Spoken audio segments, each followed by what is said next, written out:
Oh sorry, itu bahasa Jawa ya. Jadi makhluk bernama babi adalah binatang dengan tingkat keharaman paling tinggi dalam Islam. Dalam banyak ayatnya Allah Subhanahu wa taala menyebutkan nama binatang babi setelah bangkai dan darah. Lalu babi menempati keharaman selanjutnya. Artinya babi mempunyai kedudukan haram yang tidak main-main. Banyak orang Islam salah faham tentang haramnya babi. Ketika mereka ditanya mengapa babi haram, kebanyakan umat Islam menjawab babi itu mengandung cacing pita sehingga tidak sehat untuk dikonsumsi oleh manusia. Tahukah sahabat Coffeezen semua bahwa jika alasannya hanya karena cacing pita, maka perlu sahabat fahami bahwa cacing pita tidak hanya ada di dalam babi, tapi juga ada di dalam sapi. Meskipun berbeda jenisnya, tetapi sama-sama merusak kesehatan manusia. Jadi bukan itu intinya, itu hanya satu dari sekian banyak alasan haramnya babi. Pernahkah Coffeezen semua memperhatikan bahwa babi itu tidak mempunyai leher? Hal ini membuat kita berpikir dengan akal yang cerdas, kemudian membuat satu kesimpulan bahwa babi itu diciptakan memang bukan untuk dimakan oleh manusia. Ada hikmah dalam setiap penciptaan makhluk. Begitu pula dalam penciptaan babi. Allah sengaja mencabut leher babi sebab ia bukan binatang yang diciptakan untuk dikonsumsi. Setiap binatang darat ketika hendak dikonsumsi, ia harus disembelih terlebih dahulu. Nah, bagaimana bisa dia disembelih jika tidak mempunyai leher? Ini sebenarnya sebuah logika yang sangat sederhana bagi mereka yang berakal. Terlepas babi itu lezat atau nikmat, itu urusan yang lain. Dan perlu difahami bahwa lezatnya babi itu hanya bagi lidahnya orang-orang yang rakus.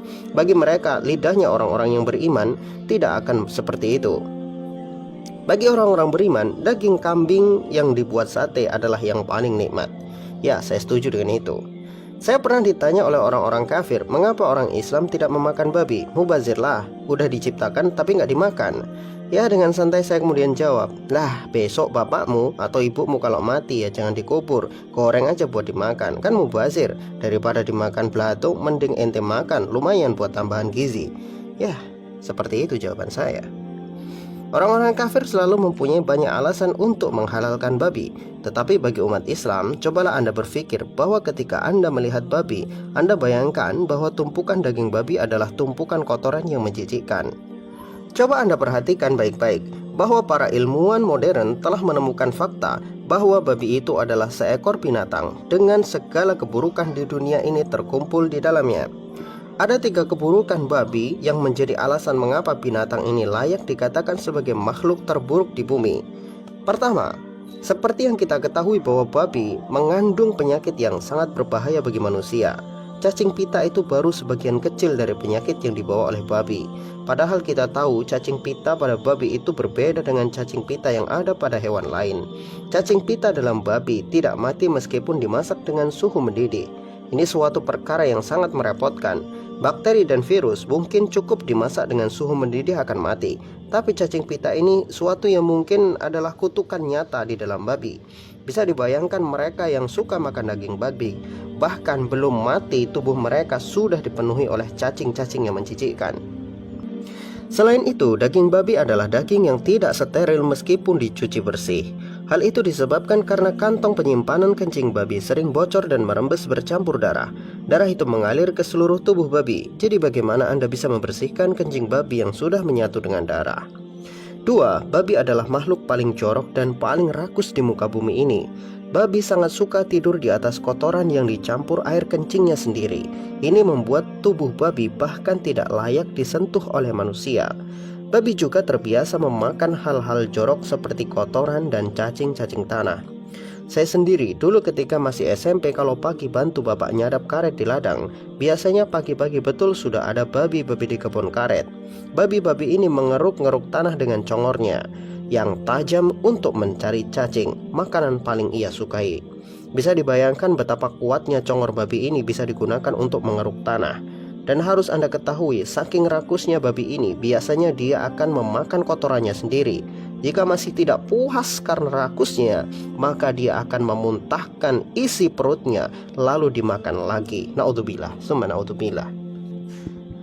3. Babi mempunyai sifat paling buruk di muka bumi. Jika kita melihat binatang seperti ayam atau kambing, maka untuk memperebutkan betina, kambing jantan dan ayam jantan akan bertarung demi mendapatkan betina yang dia inginkan. Hal ini disebabkan para binatang punya perasaan dan naluri untuk memiliki secara pribadi pasangannya. Tetapi babi tidak demikian. Babi tidak akan pernah bertarung demi memperebutkan betina, sebab mereka bisa menikmati babi betina secara bergiliran. Disinilah letak sifat babi yang paling buruk.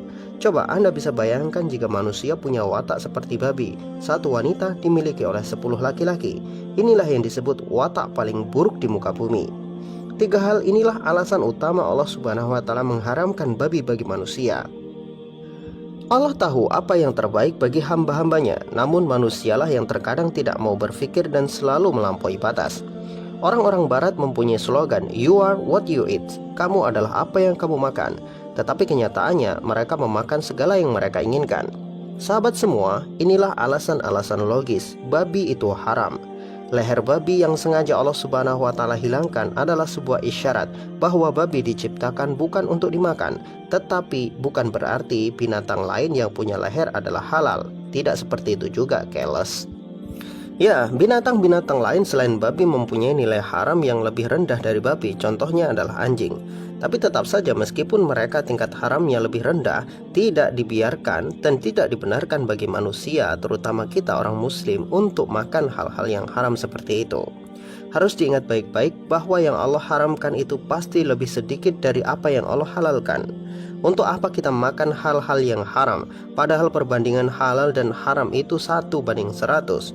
Bahkan mungkin Kofizen di sini banyak makanan-makanan halal yang belum dimakan.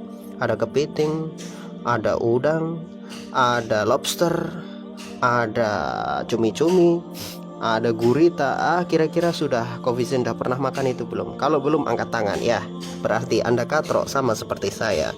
Jadi makanlah yang halal dan thayyib agar kita menjadi hamba Allah Subhanahu wa Ta'ala yang terus dalam kebaikan. Wallahu a'lam bishawab. Semoga bermanfaat.